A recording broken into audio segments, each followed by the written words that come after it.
It's Thanksgiving Eve, 1971. Somewhere over the dark and stormy Cascade Mountains, a man does the unthinkable. He opens the rear stairs of a Boeing 727 mid-flight. He's wearing a business suit, a parachute, and is carrying a bag filled with $200,000 in cash. He steps out into the freezing wind and rain and jumps.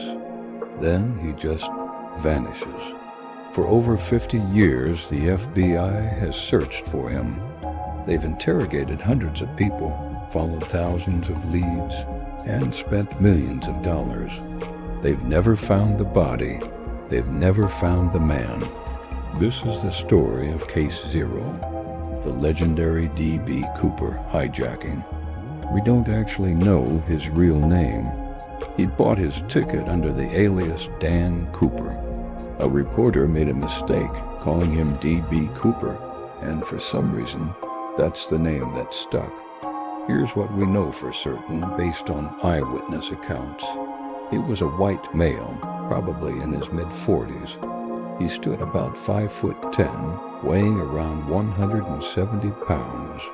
He had dark brown eyes, and he chain-smoked Rothman's cigarettes.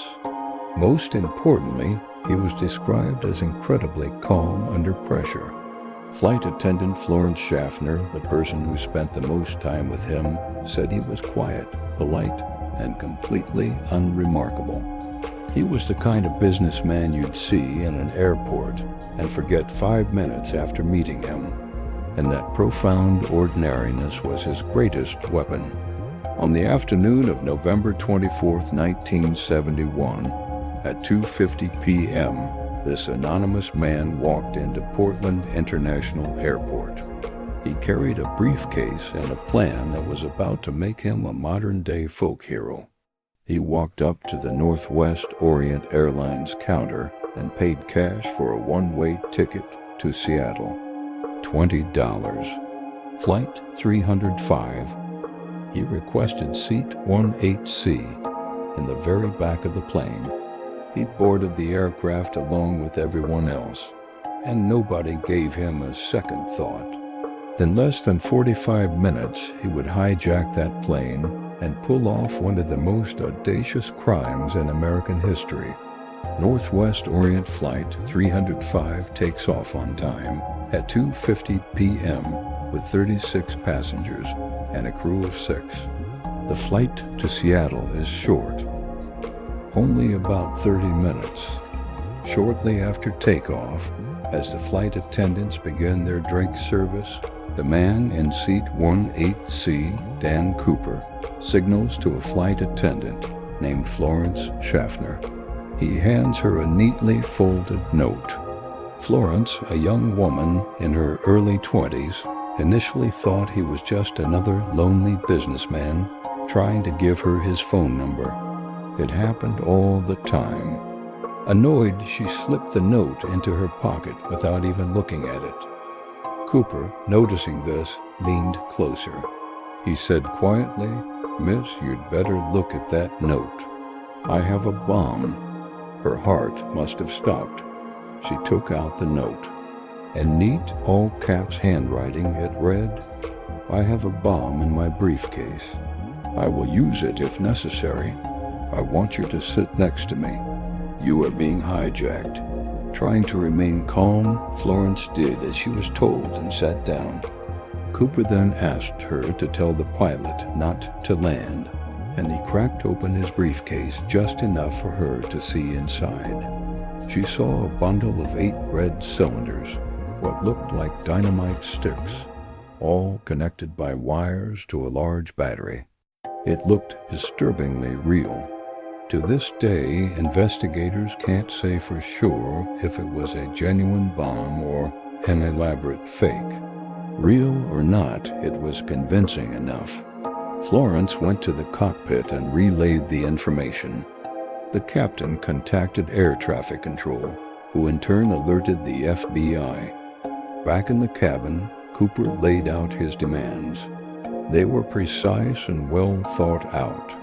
He wanted $200,000, specifically in unmarked $20 bills. He also wanted 4 parachutes, 2 primary chutes, and 2 reserves. And finally, he wanted a fuel truck ready to refuel the plane as soon as they landed in Seattle. Throughout this entire ordeal, Cooper remained astonishingly composed. He wasn't aggressive or threatening. He ordered a bourbon and soda, paid for his drink, and even tried to pay for a second one, though the flight attendant refused. He was so polite that he even offered to request meals for the entire crew while they waited for his demands to be met. For the next 2 hours, Flight 305 circled Puget Sound, buying time for the authorities on the ground. FBI agents scrambled to meet his demands. They rushed to several Seattle area banks to collect the ransom money, 10,000 individual $20 bills, all of which they hastily microfilmed.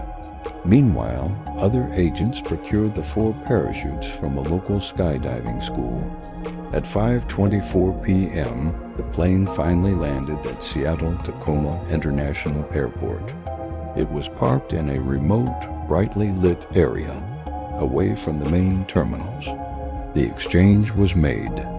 An airline employee brought the cash and the parachutes aboard. True to his word, Cooper then released all 36 passengers, along with Florence Schaffner and another flight attendant. But he wasn't done. The pilots, a co-pilot, a flight engineer, and 1 flight attendant remained on board. Cooper now gave them his new flight plan. He wanted them to fly to Mexico City, but he had very specific instructions on how they were to do it. He ordered them to fly low, staying under 10,000 feet, an altitude where the cabin would remain unpressurized. He instructed them to keep the landing gear down and to set the wing flaps at a 15-degree angle. This would force the plane to fly very slowly at a speed of around 200 miles per hour. The experienced pilots knew immediately what this meant. These were not the conditions for a long-haul flight. These were the conditions for a parachute jump. He was planning to bail out. At 7:40 p.m., the Boeing 727 took off again, heading south into the dark, stormy night. As instructed, the remaining crew locked themselves in the cockpit. Cooper was now completely alone in the main cabin with his money and his parachutes. The flight path took them over the rugged, heavily forested terrain of the Cascade Mountains, right along the border of Washington and Oregon. The weather was terrible heavy rain, strong winds, and near-zero visibility. Then, at approximately 8:13 p.m., a warning light flashed in the cockpit. The aft air stair, the retractable staircase at the rear of a 727, had been opened. A few moments later, the crew felt a sudden jolt and upward movement of the plane's tail section. The pressure in the cabin fluctuated. Cooper was gone. He had jumped into the wilderness, into a freezing storm, with $200,000 strapped to his body. And this is where the known facts end and the real mystery begins. What happened to him after he jumped? Did he survive the landing?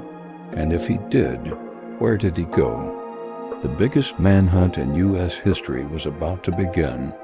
To find out what happened next, and to explore the incredible theories behind his disappearance, make sure you watch Part 2. Thanks for watching.